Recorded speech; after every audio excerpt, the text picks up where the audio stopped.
Hey guys, let's get more news about Steelers, but first, don't forget to subscribe and leave your like. First call, Steelers reportedly in contact with veteran WR, potential NFL ownership rules change could impact Steelers. Monday's First Call has a report connecting the Pittsburgh Steelers to a veteran free agent wide receiver. Some NFL macroeconomics may soon influence the Steelers.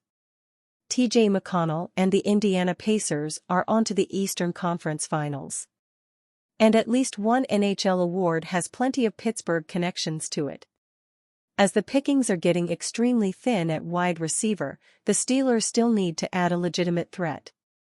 According to Zachary Smith of Steelers Now, that could mean Michael Thomas, formerly of the New Orleans Saints.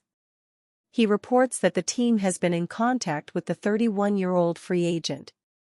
That's a name who could fill the Steelers' void, if that void had been open in 2019. That's when Thomas was putting up 1,700 yards receiving and pulling in his second All-Pro nomination.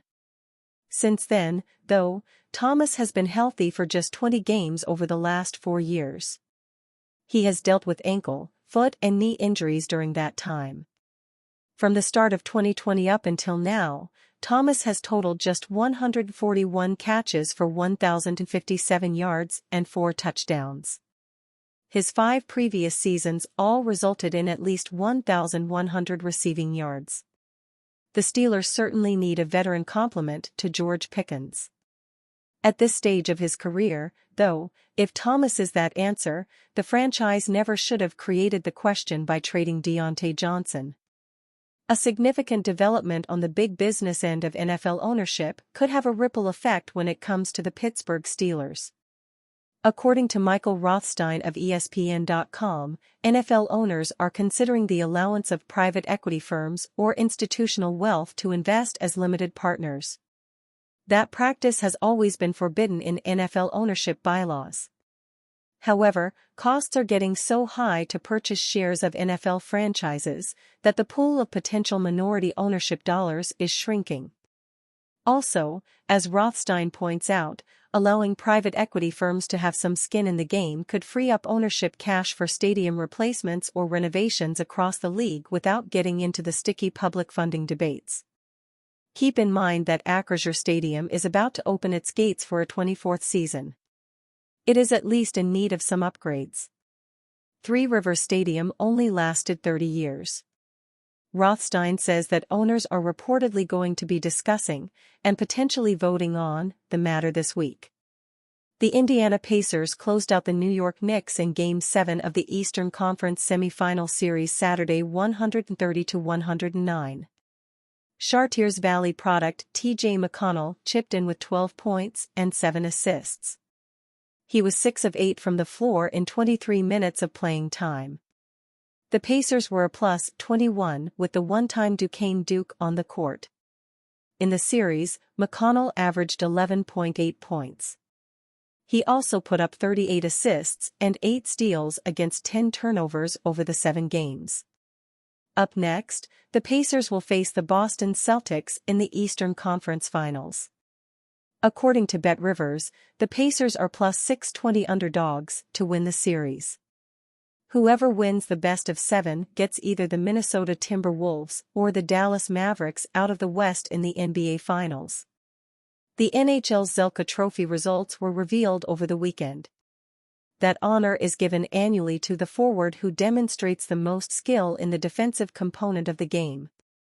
Florida's Alexander Barkov won it with 1,817 total points and an overwhelming 165 first-place votes.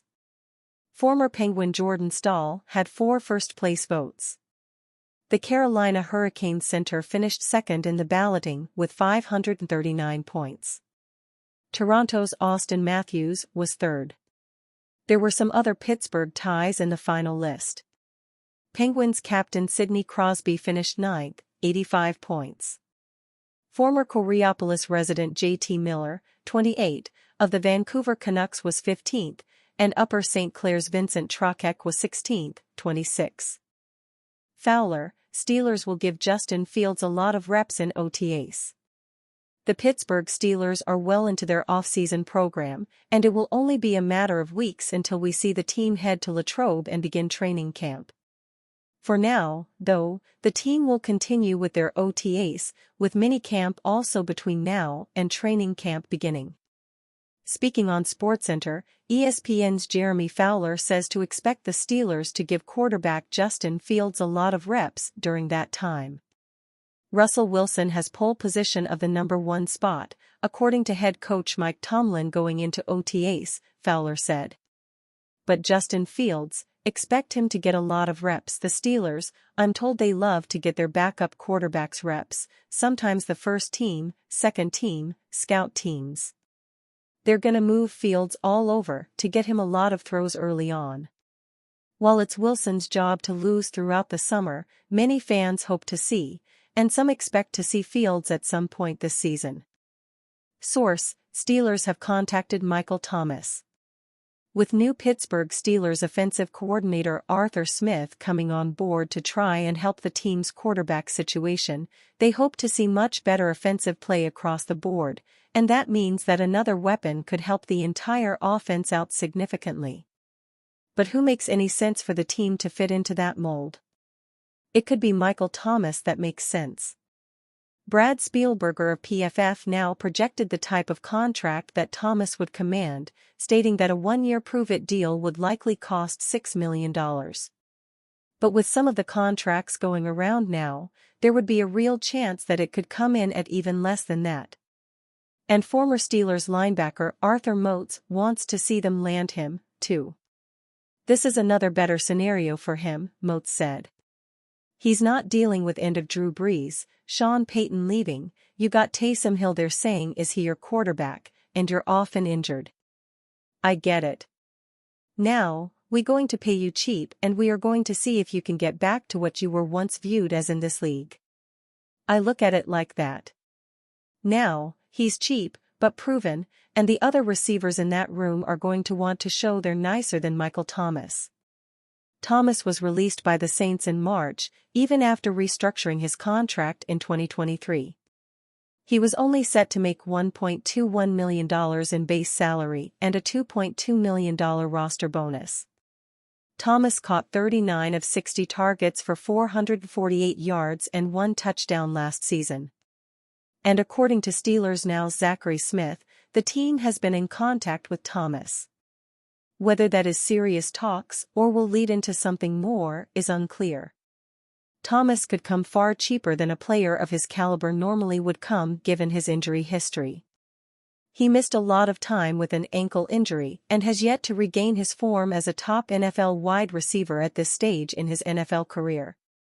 But what Thomas can do is out there and known to the Steelers and other teams. Still, it's unlikely he will command a ton of money to land him on the perfect team for his resurgence. Regardless of Thomas's market, the Steelers could be an interesting fit for such a talent after the team missed just one recorder on the slot. If they add Thomas to the receiving core to join George Pickens and Roman Wilson, they could help stabilize the group by adding Thomas. Thomas is supremely talented, a 2-time first-team All-Pro and a 3-time Pro Bowler. He led the NFL in receptions twice, yards once, and was the NFL Offensive Player of the Year in 2019. But the issue? It is those injuries. Thomas hasn't played a full season of football since 2019. He missed time with a high ankle sprain in 2020, missed all of 2021 after ankle surgery, all but 3 weeks of 2022 with a foot injury, and 7 games last year with a knee injury. He also got into a fight with a teammate in 2020 and was arrested for battery in 2023. And you fan? What do you think of the situation of Michael Thomas? Leave your opinion in the comments.